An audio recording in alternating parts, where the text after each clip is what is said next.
Think winter means the end of your growing season? Think again. There are 15 incredibly resilient crops that have been feeding humanity through harsh winters for centuries. Yet modern agriculture has pushed them to the sidelines.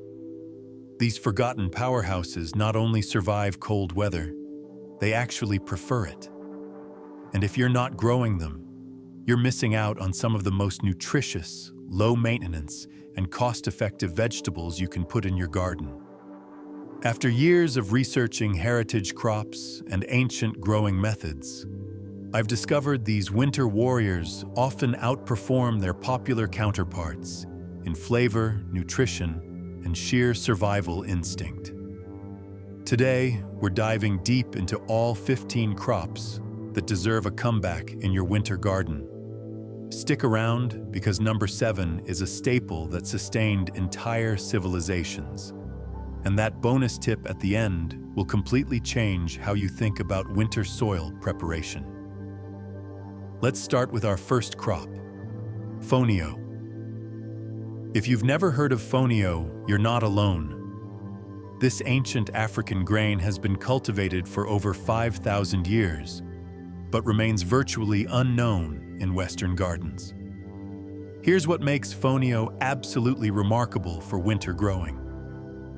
This grain is drought-resistant, grows in poor soil, and matures in just 6 to 8 weeks, making it one of the fastest-growing cereals on Earth. But here's the winter advantage. Fonio is incredibly adaptable to temperature fluctuations and can handle light frosts once established. The seeds are tiny, about the size of sand grains, but don't let that fool you. A small patch can yield substantial harvests. 1 square meter can produce up to 2 pounds of grain, and that grain is packed with amino acids that are rare in most cereals. The nutritional profile rivals quinoa, with high levels of methionine and cysteine, making it a complete protein source. For winter planting in zones 8 through 11, fonio offers a unique opportunity to grow a grain crop when most cereals are dormant. The plants grow low and spreading, with delicate seed heads that catch morning frost like crystal ornaments. Prepare your soil by loosening it well, as those tiny seeds need good contact with the earth. Broadcast seeds thinly and rake them in lightly, barely covering them. Water gently to avoid washing the seeds away. Once established, fonio requires minimal care and actually performs better with neglect than with fussing. The grain has a slightly nutty flavor similar to couscous and can be used in exactly the same ways. Growing your own grain, even in small quantities, provides a sense of food security that's hard to match. This is a crop that deserves rediscovery. Our second forgotten crop is sorghum, and this tall, majestic grain is criminally underutilized in home gardens.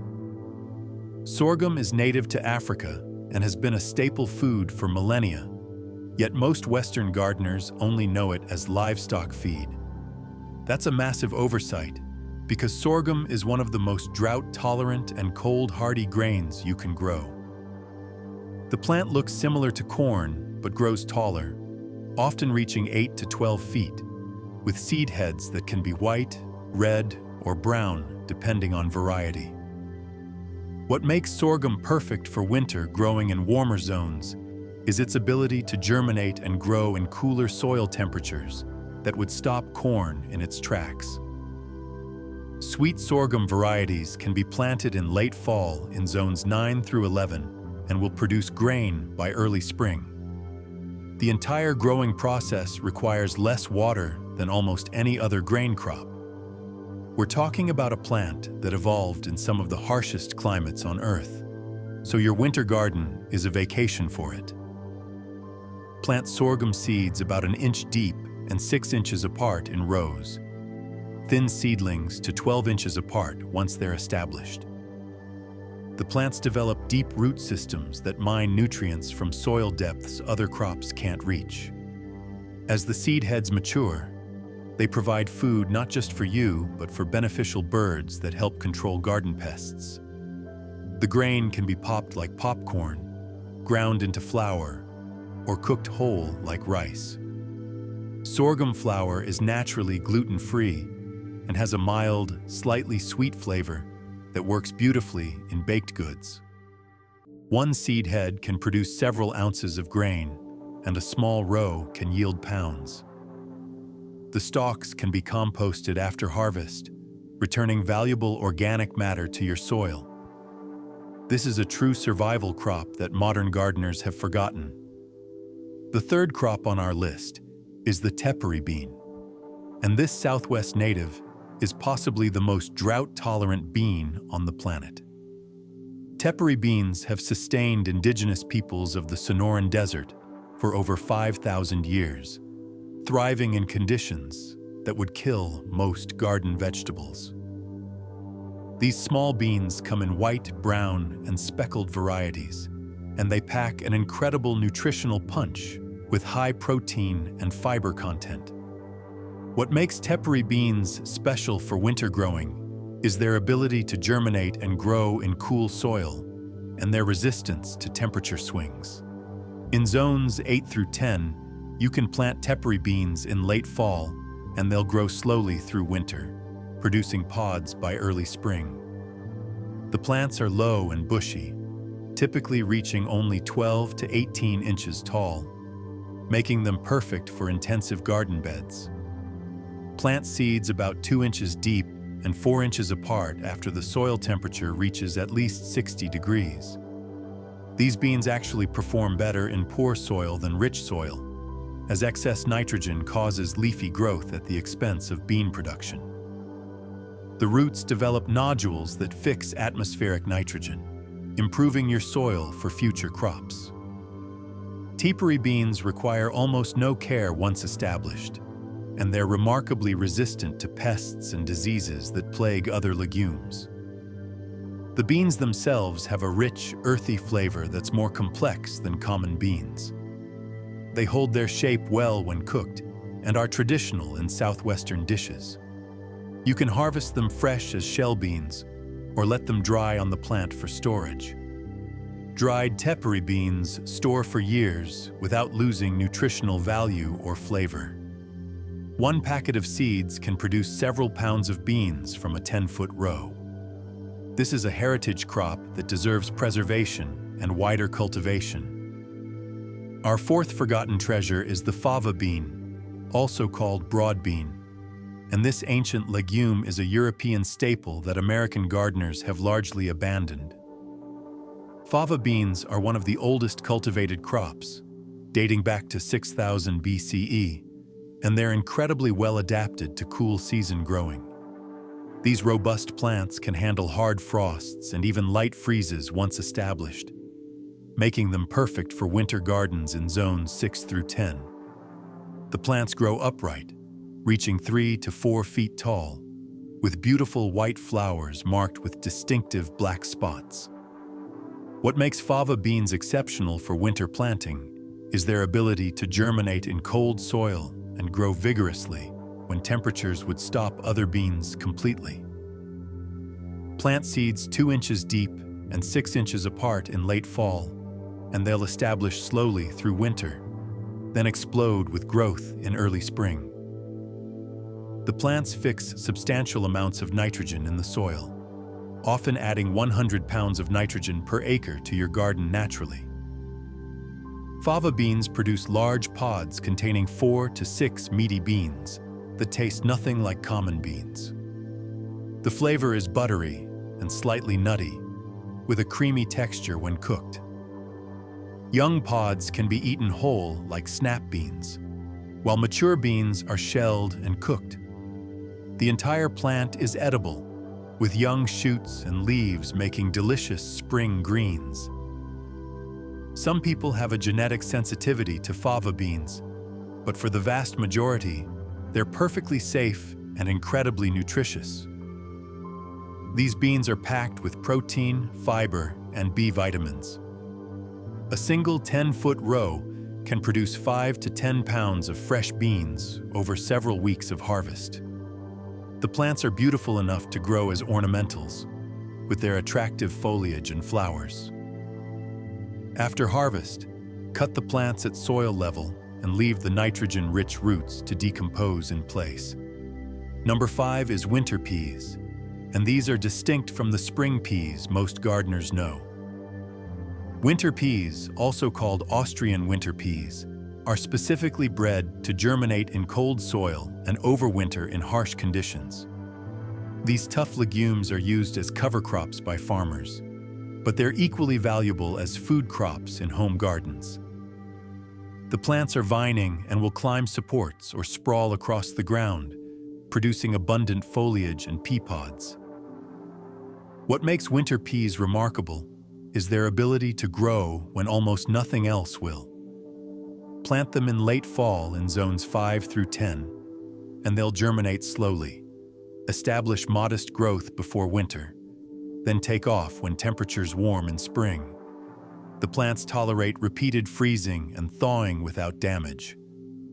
Winter peas fix nitrogen throughout their growing period, often adding 40 to 70 pounds of nitrogen per 1,000 square feet. The young shoots and tendrils are delicious in salads or stir-fries, harvested in late winter when fresh greens are scarce. The peas themselves are smaller than common garden peas, but have intense, sweet flavor.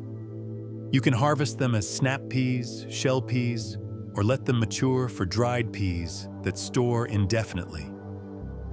Plant seeds about 2 inches deep and 2 inches apart in rows, or broadcast them across beds. No trellis is necessary if you let them sprawl, though vertical growing increases yields from limited space. Winter peas are remarkably pest and disease resistant compared to spring peas. The plants bloom heavily in early spring, providing nectar for early pollinators when few other flowers are available. This makes them valuable for beneficial insects that control garden pests. The dried peas can be ground into flour or used in soups and stews. This is a crop that works as hard for your soil as it does for your table. Our 6th crop is lentils, and these ancient legumes deserve far more attention in home gardens. Lentils have been cultivated for over 13,000 years and were one of the first crops domesticated by humans. Despite their long history, most American gardeners have never considered growing them. That's a shame because lentils are incredibly productive, nutritious, and well-suited to winter growing in many climates. The plants are low and bushy, reaching about 18 inches tall, with delicate foliage and tiny flowers that produce small pods containing 1 to 2 lens-shaped seeds. Lentils prefer cool weather and actually struggle in summer heat, making late fall planting ideal in zones 7 through 10. Plant seeds about 1 inch deep and 2 inches apart in rows. The plants require minimal care and actually prefer lean soil, as rich soil produces excessive foliage at the expense of seed production. Lentils mature in 90 to 110 days, so fall plantings harvest in late winter or early spring. The plants fix nitrogen like other legumes, improving your soil naturally. As the pods mature, they dry on the plant, making harvest simple. Just pull up the entire plant once pods are brown and crispy, bundle them, and hang them in a dry location. After a week or two, thresh the pods by hitting them over a bucket or stepping on them in a bag. The seeds fall free easily. A small 10-foot row can produce a pound or more of dried lentils. These store for years and provide protein-rich food with no refrigeration needed. Lentils come in green, brown, red, and black varieties, each with slightly different flavors and cooking properties. The nutrition is exceptional, with high protein, fiber, and mineral content. Growing your own lentils connects you to ancient agricultural traditions spanning millennia. The 7th crop is garlic, and while it's not exactly forgotten, Most modern gardeners don't realize just how essential fall planting is for this crop. Garlic absolutely requires cold weather to form proper bulbs. Without a period of cold vernalization, garlic produces only single rounds instead of divided cloves. This makes garlic not just suitable for winter growing, but dependent on it. Plant individual cloves in late fall in zones 3 through 10, pointy end up, about 2 inches deep and 6 inches apart. The cloves will root through winter, establishing strong underground systems before sending up shoots in spring. Each clove you plant becomes a full bulb containing 4 to 12 new cloves, giving you an incredible return on investment. Hardneck varieties like Russian Red or German Extra Hardy are best for cold climates and produce complex, rich flavors. Softneck types like California Early or Enchilium Red store longer and work better in warmer zones. The cold period triggers biochemical changes that create garlic's characteristic flavor compounds. Spring-planted garlic never develops the same intensity. As shoots emerge in late winter, you can harvest some as garlic greens, which taste like a mix between garlic and scallions. These tender shoots are delicious in any dish where you'd use green onions. The main bulbs mature in early summer when the lower leaves brown. A single 10-foot row can produce 20 to 30 bulbs, worth well over $100 if you were buying organic garlic at the store. Cured bulbs store for 6 to 9 months, providing homegrown garlic almost year-round. Save the largest bulbs from your harvest to replant, creating a self-sustaining garlic supply. This is one crop where winter planting isn't optional. Our 8th crop is turnips, and these fast-growing roots are criminally underappreciated in modern gardens. Turnips have been cultivated for over 4,000 years and were once a staple food across Europe and Asia. Today, many gardeners overlook them in favor of more fashionable vegetables. That's a mistake because turnips are incredibly productive, fast-maturing, and perfectly suited to winter growing. The plants produce edible greens and roots, giving you 2 harvests from one planting. The greens are ready in just 3 weeks, while roots mature in 40 to 50 days, making turnips one of the quickest vegetables you can grow. Plant seeds in late fall in zones 5 through 10, about ½ inch deep and 1 inch apart. Thin seedlings to 3 to 4 inches apart, and eat those thinnings as tender baby greens. Turnips actually become sweeter after frost, as cold temperatures trigger the conversion of starches to sugars. This is why fall and winter turnips taste completely different from spring plantings. The roots can be harvested small for sweet, mild flavor, or left to mature for larger storage turnips. White varieties like Tokyo Cross are incredibly fast and mild. Purple top white globe is the classic storage type. Hakare turnips are prized in Japanese cuisine for their crisp, sweet roots that can be eaten raw like apples. The greens are nutritional powerhouses, packed with vitamins that rival kale and collards. Turnips are cold hardy to the low 20s and can be mulched heavily to keep them harvestable through hard freezes. This lets you use the ground as storage, digging roots as needed through winter. One short row produces pounds of nutritious food with minimal effort or space. Turnips are pest-resistant compared to other brassicas and require little care once established. Number 9 is rutabaga, the turnip's larger, hardier cousin that deserves a renaissance in home gardens. Rutabagas, also called Swedes or neeps, are a cross between turnips and cabbage that occurred naturally in Scandinavia centuries ago. These substantial roots are larger and denser than turnips, with sweet, golden flesh that stores for months. Rutabagas are exceptionally cold hardy and actually require cool weather to develop their best flavor. Fall planting is essential, because the plants need a long, cool growing season to produce those large roots. Plant seeds in late summer or early fall in zones 3 through 9, about ½ inch deep and 4 inches apart. Thin to 8 inches once seedlings are established. The plants grow slowly through fall, forming large rosettes of blue-green leaves. The roots swell underground, often reaching 4 to 6 inches in diameter and weighing several pounds each. Rutabagas tolerate hard frosts and even light freezes without damage. In fact, frost improves the flavor dramatically by converting starches to sugars. The roots can be harvested after the first few frosts, or left in the ground through winter with mulch protection. A single rutabaga provides enough food for a family meal, making them incredibly space-efficient. The flavor is sweet and slightly peppery, with a dense texture that holds up well in cooking. Rutabagas can be roasted, mashed, added to stews, or even sliced thin and baked as chips.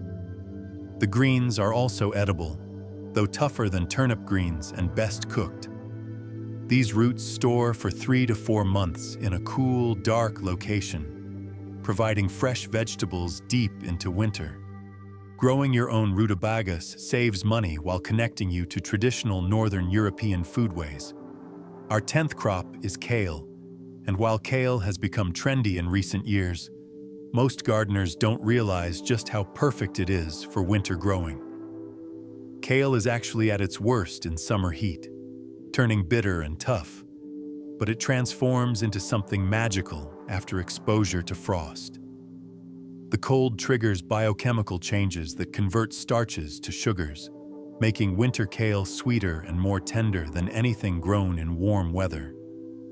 Plant kale in late summer or fall in zones 5 through 11 for winter harvest. Space plants 12 to 18 inches apart in rich soil with good drainage. The plants establish slowly through fall, then provide continuous harvests for months. Kale is cold hardy to the low 20s without protection and can survive even colder temperatures with row covers or cold frames. Harvest outer leaves while leaving the center growing point intact, and each plant will produce new leaves indefinitely. A single kale plant can provide fresh greens for 6 to 8 months or more. Varieties like lacinato, also called dinosaur kale, are particularly well suited to winter growing with their narrow, bumpy leaves that shed snow easily. Winterbore is a curly variety bred specifically for cold hardiness. The nutritional value is exceptional, with high levels of vitamins that are especially important during winter months when fresh produce is limited. Kale is versatile in the kitchen, perfect for salads when young, or cooked in soups, stir-fries, and side dishes. The leaves freeze well if you harvest more than you can use fresh. This is a crop that thrives on neglect once established, requiring minimal care through winter. Number 11 is collard greens, a true southern staple that's possibly the toughest member of the cabbage family. Collards have been cultivated for over 2,000 years and were likely the first brassica domesticated by humans. These large, smooth-leaved plants are incredibly cold hardy, surviving temperatures down into the teens without protection. Collards don't form heads like cabbage, but instead grow as loose rosettes of leaves that you harvest individually over many months. Plant collards in late summer or fall in zones 7 through 11 for winter production. Space plants 18 to 24 inches apart in rich soil. The plants establish slowly but grow steadily through fall and winter, with each plant capable of producing dozens of large leaves. Frost improves collard flavor dramatically, making winter-grown collards far superior to summer plantings. Traditional southern varieties like Georgia and Vets are tried and true, but newer types like Champion and Flash offer faster growth.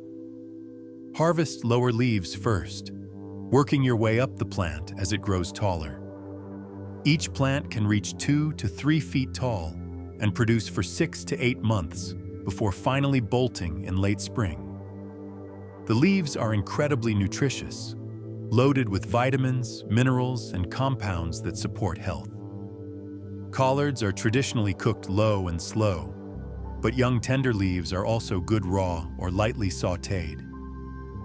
These plants are remarkably pest and disease resistant compared to other brassicas. One plant provides enough greens for multiple family meals, making collards incredibly productive for the space they occupy.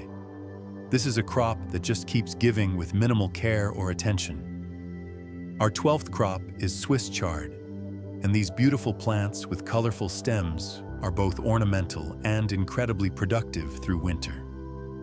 Chard is actually a form of beet bread for leaves rather than roots, and it shares beet's exceptional cold hardiness. The plants can survive repeated freezing and thawing without damage, making them perfect for winter gardens in zones 6 through 11. Plant chard in late summer or fall, spacing plants 8 to 12 inches apart. The plants establish quickly and begin producing large, crinkled leaves within weeks. Chard doesn't just survive winter, it actively grows during cool weather, producing new leaves from the center as you harvest outer ones. A single plant can provide regular harvests for 8 to 10 months or more. The rainbow-stemmed varieties like Bright Lights and 5-color silver beet are particularly striking in the winter garden. Those colored stems indicate different antioxidant compounds, making chard exceptionally nutritious. The leaves have a mild, slightly earthy flavor similar to spinach, but with more substance. The stems can be chopped and cooked separately, almost like asparagus, providing 2 vegetables from one plant. Chard is remarkably pest-resistant and requires minimal care once established.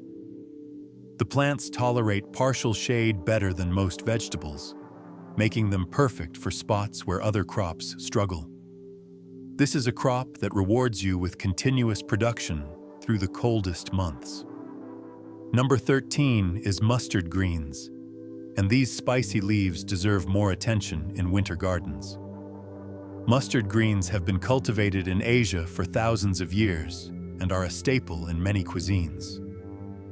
The plants are fast-growing, cold-hardy, and incredibly productive, making them perfect for winter planting. Mustard greens actually prefer cool weather, as heat makes them too spicy and causes quick bolting. Plant seeds in late summer or fall in zones 6 through 11, spacing them 6 inches apart.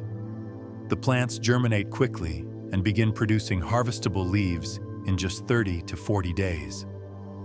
Mustard greens regrow vigorously after cutting, giving you multiple harvests from the same planting. You can harvest individual leaves or cut entire plants an inch above the soil line for regrowth.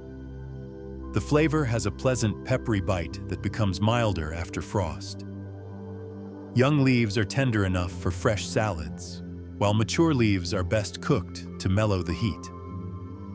Varieties like Red Giant have beautiful burgundy leaves that add color to winter gardens. Southern Giant Curled is a traditional variety with frilly leaves. Mustard greens are packed with vitamins and cancer-fighting compounds. The plants are remarkably resilient, bouncing back quickly from pest damage or weather stress. This is a fast, productive crop that fills the gap when other vegetables are slow growing. Our 14th crop is parsnips, and these sweet roots are criminally underutilized in modern gardens. Parsnips look like white carrots, but have completely different flavor and growing requirements. These ancient roots require cold weather to develop their characteristic sweetness. Parsnips planted in spring never taste as good as fall plantings that overwinter in the ground. The cold converts starches to sugars, creating that honey-sweet flavor parsnips are known for. Plant seeds in late summer or early fall in zones 4 through 9. Parsnip seeds germinate slowly and need consistent moisture. Plant them about 1/2 inch deep and thin seedlings to 4 inches apart. The plants develop slowly through fall, forming rosettes of ferny leaves. The roots continue growing underground well into winter. Parsnips are incredibly cold-hardy and actually improve with freezing temperatures. Leave them in the ground through winter, mulching heavily once the ground begins to freeze. This protects the roots while keeping soil workable for harvest. You can dig parsnips all winter long, pulling them as needed for meals. The flavor after several hard freezes is incredible, sweet and nutty with complex undertones. Parsnips can grow quite large, often reaching 12 to 18 inches long and 2 to 3 inches in diameter. The roots store well in a root cellar for months, or you can leave them in the ground until spring. Parsnips are more expensive than carrots at the store, making homegrown roots a real value. This is a traditional winter vegetable that deserves rediscovery. Our 15th and final forgotten crop is mâche, also called corn salad or lamb's lettuce. This European green is virtually unknown to American gardeners, but is prized in France and considered gourmet. Mâche is one of the most cold-hardy salad greens you can grow, surviving temperatures well below freezing without protection. The plants form small rosettes of tender leaves with a mild, nutty flavor perfect for winter salads. What makes mâche special for winter growing is its ability to grow in low-light conditions when other greens struggle. Plant seeds in late summer or fall in zones 5 through 10, broadcasting them thinly or planting in rows 4 inches apart. The seeds are tiny, so mix them with sand for easier distribution. Mâche germinates slowly, but forms dense mats of edible rosettes. The plants grow low to the ground, rarely exceeding 4 inches tall. Harvest by cutting entire rosettes at the base or picking individual leaves. Mâche regrows after cutting, providing multiple harvests through winter and spring. The leaves are rich in omega-3 fatty acids and vitamins that are rare in winter vegetables. This green is expensive when you can find it at specialty stores, often selling for $8 to $10 per pound. Growing your own provides gourmet quality greens for pennies. Mâche self-seeds readily, so once you plant it, it often returns on its own year after year. This is a true winter specialty crop that adds sophistication to your cold weather harvests. Now for that bonus tip that will transform your winter garden success. Here it is. Before planting any of these winter crops, inoculate your soil with cold-hardy mycorrhizal fungi. This goes against common practice, but it's a game changer. Most gardeners think of beneficial soil fungi as something for warm weather crops, but specific strains thrive in cold soil and dramatically improve winter vegetable performance.